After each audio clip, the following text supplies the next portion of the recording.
Hi, I'm Kate Ceberano and you're watching Rage.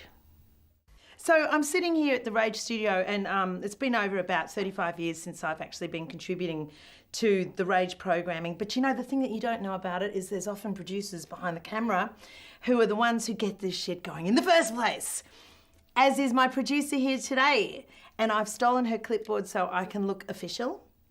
And I should just mention that I don't know your name. Yasmin. And it's Yasmin. And Yasmin and I were just making a comment about women in film. She needs a focus puller, so if there's anybody out there who can pull focus, please. I know I pull a lot of focus. And speaking about pulling focus, I'm going to pull from the hat, as I said, and hopefully chronologically in order to my life. Let's just go back in time, okay. I'm going to say Deborah Harry. So Deborah Harry, Parallel Lines. I'm going to go to an album, one of my favourite albums. I'm just going to pull anyone out of the hat. It could be Heart of Glass. Right, so love letter to Kate. And this is not a love letter to myself, but to the great and the incomparable Kate Bush. Kate, you changed my life. So the first record I ever bought was yours. And from that, I got Man with a Child in His Eyes, Wuthering Heights, and a variety of other songs which blew my mind because you were just so surreal. And you took me out of a reality which was really suburban, and you gave me this surrealism, and I'm forever grateful. And you couldn't have been more surreal than in this film clip, which is Babooshka. I still don't really know what you're singing about or really how you managed to put yourself in that space and see yourself doing what you ended up doing. But God help me, it's the greatest thing in the world. Another part of my British mania, I'm absolutely obsessed with British artists, and I probably have been since I was about 13 when I first heard about Siouxsie and the Banshees. Spellbound was a sort of feeling that Echo and the Bunnymen were headed into. We were talking about a British sort of movement. XTC and a number of other artists were doing this hallucinogenic kind of rock music. And I'd even go so far as to say that, you know, the Stranglers were deep into that space, but nobody did it like Siouxsie. Because Siouxsie took punk and she made it into a razor sharp edge, and Vivienne Westwood and she, I know they were friends, you could tell that they were sort of like, they were taking the masculinity of Sex Pistols, but they were just saying, actually, we own this space. It's on equal terms. And Spellbound is when she just basically made me completely spellbound. And I've taken on so much from her history, her strength. I've even named my first art piece Hong Kong Garden. So there you go. I'm a fan. I'm completely fangirling over Siouxsie and the Banshees. Okay, and the next one coming out of that was, of course, an artist who in Australia had probably the greatest impact on my career, because one of the first gigs I ever had was actually on the bottom of a bill of all women. I think there was Renee Gayer was headlining, Colleen Hewitt was another artist on the bill, and then there was Chrissy Amphlett. And I was opening up for Chrissy. So I sat in the wings, I watched her, I studied her. I probably was a little bit creepy. And what I gleaned from this experience was that I would never ever see another artist who was as courageous or as bold. Maybe Amyl and Sniffers, but we'll get to her later. For right now, this is Chrissy Amphlett with Science Fiction. Okay, it bears mentioning that in the contemporary field, there is really no one like PJ Harvey. She's like the female version of Nick Cave, and she just thrills me. I just, when I watch this video clip, I think of her, well, I guess like myself. You know when you don some dress and you know that it's amplifying you, maybe even giving you superpowers? I think this song gave her superpowers, and this is Good Fortune. I'm going to cut to something that's actually very much in today, because I just want to point out a reference. I think Kylie Minogue was somewhat invigorated by her relationship with Michael Hutchence, and she said as much. And I know that things can turn on and off, you know, just one person might walk into your life and suddenly the switch is like, woohoo, and there you are, suddenly in all your glory. And then she gets a song like la la la la la la la la la. And I reckon that's become the keynote to her coming of age, if I'm going to be frank, because She just, with Kathy Dennis as the songwriter, and then also her enormous career, her charisma, her stage performance, she dialed it back, and you could feel the maturity in her as she was kind of saying with that droll sort of dead eye to the camera, "Can't get you out of my head, boy, you're..." And there's something to be said about a woman who lives her life in front of the camera. She and I have busted out of the gates at exactly the same amount of decades ago. And I can tell you, there's no one that could push us off our little podiums these days. You can't be un-Kylied or un-Kate Ceberano'd. And this was a song that, in my opinion, put her in her place, and she is in her power in this song. Hi, I'm Kate Ceberano, and I know that the word is not unknown to you. It's a nimble word though, and it's an adjective, it's a noun, it's a verb.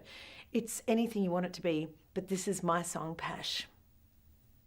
Tonight I'm going to take you through a series of choices, mostly female artists, just because I want to describe to you how I started, who was influencing me at the time, why my music has taken so many diverse turns and twists as I've gotten older. And over 4 decades, we've gone down some pretty hectic lanes, found some dead ends, turned around, come back out, come to divides in the road, made some significant choices, right and left, and have settled into a space where I want to say I'm Detroit leaning with my foot on the accelerator and steadily enjoying this 4th decade of music, all because of these women.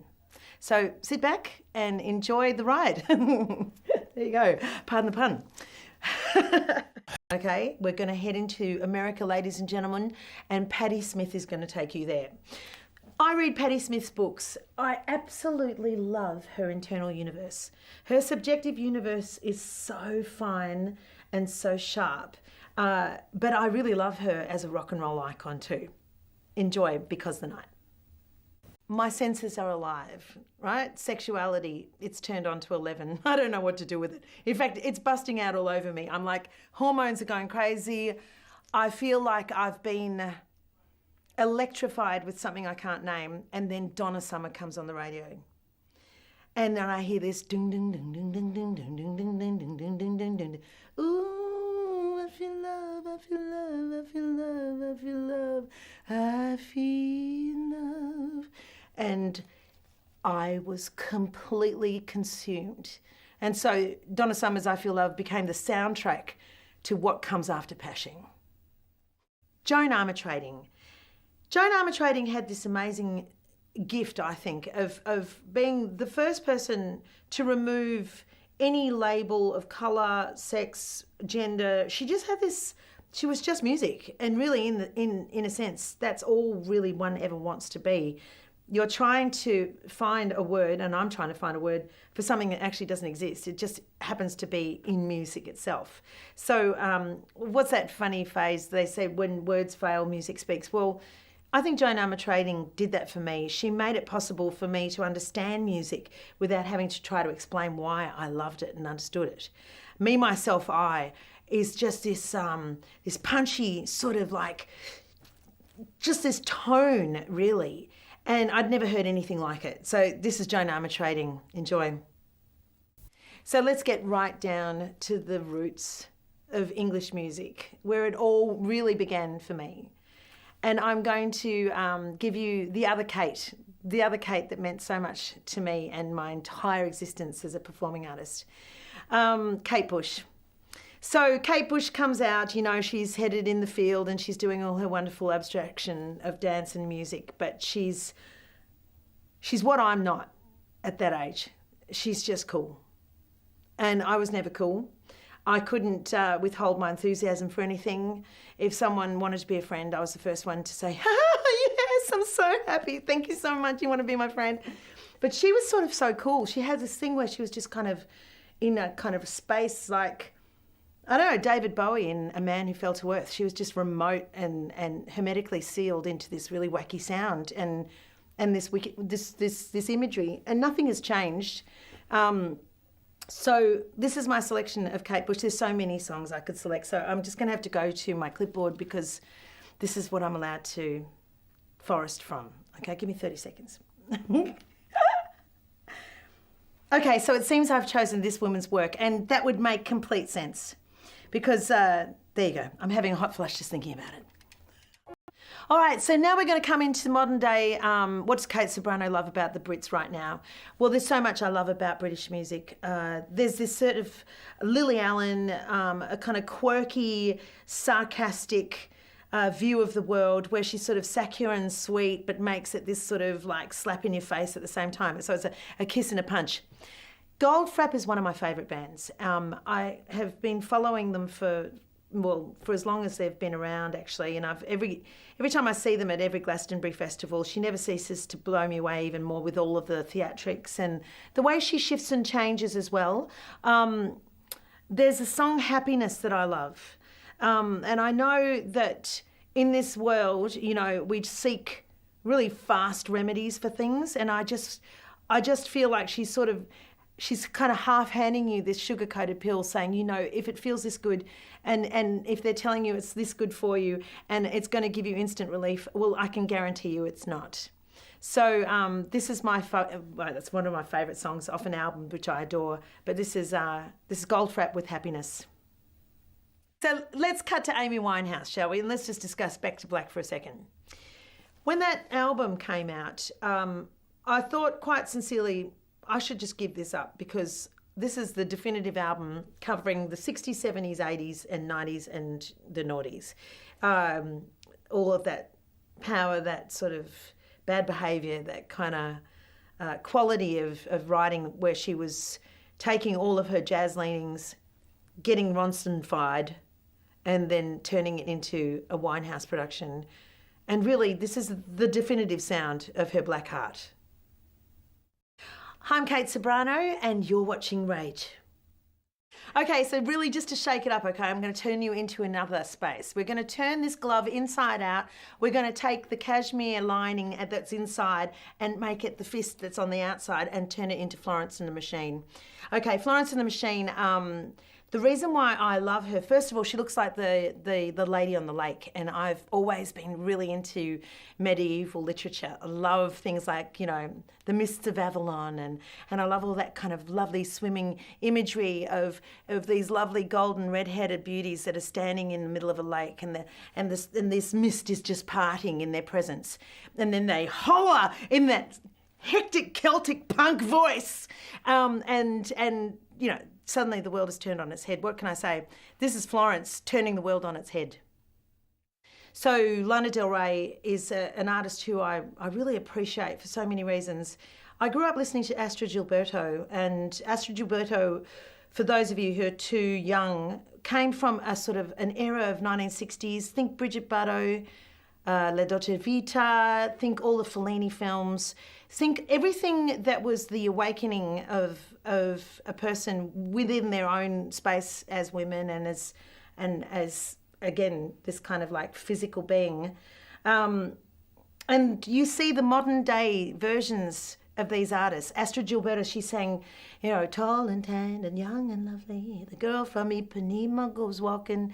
And she's talking about women, and she's talking about how other women look and how it feels to be in your skin and being available to the world around you. Now, Lana Del Rey, she inhabits a woman's sadness in a way that just thrills me. It's kind of on the edge, you know. She's just this lazy Hollywood version of a woman who is saturated in senses and can't make out her ass from her face. And so this is Lana Del Rey. I'm going to choose one of her, there's many I could choose an entire. Why don't we do Honeymoon? Because in that space there, I think that's where I see it most. It's like a woman who's well-aged, well beyond her years, and she's sitting back on a couch with a cigarette just examining who she is and who she might like to be. And this is the soundtrack to her thoughts. I actually sat next to her on the way to Parliament House just about 3 weeks ago. And the two of us she's just this cute little thing, like she's completely and utterly stunning, but she's like a fart in a bottle. She's very energetic and she's sitting there. She could barely contain herself, right?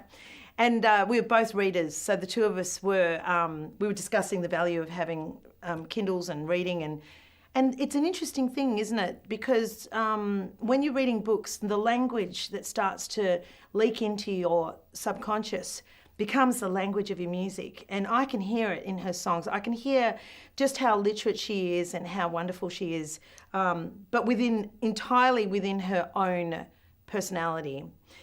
So let's just pick out of I'm going to have to go ahead. I'm going to have to go to my clipboard. Which song did I actually choose for Amyl? She's got for Amy. Oh yeah, no, I picked Guided by Angels. And you know which was really great? She talks about coming from Mullumbimby. And this is a direct reference to how the location you grow up in affects your psyche, and it can't help but influence your music. She is Guided by Angels. All right, now let's swing into just like last week. So I'm sitting here, it's the Mardi Gras here in Sydney, and I've just been tuned into an artist named Agnes. And a friend of mine said, you should really just check out this chick. She's like a sound that is the sound of today. And I've just been doing some research. How do you make a beginning which started with dance music in the 80s and convert it into something that could be something you could hear today and just, you know, do a full circle in your entire career? She's made me want to make another dance album. So here's Agnes. Enjoy.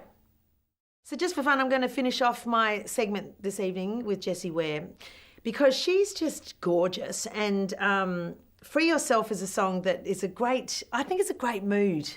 It's a great mood, and it's a great little way to finish off describing my life in music over 40 years. I think in the end, you just got to find a way to find that portal that sets you free.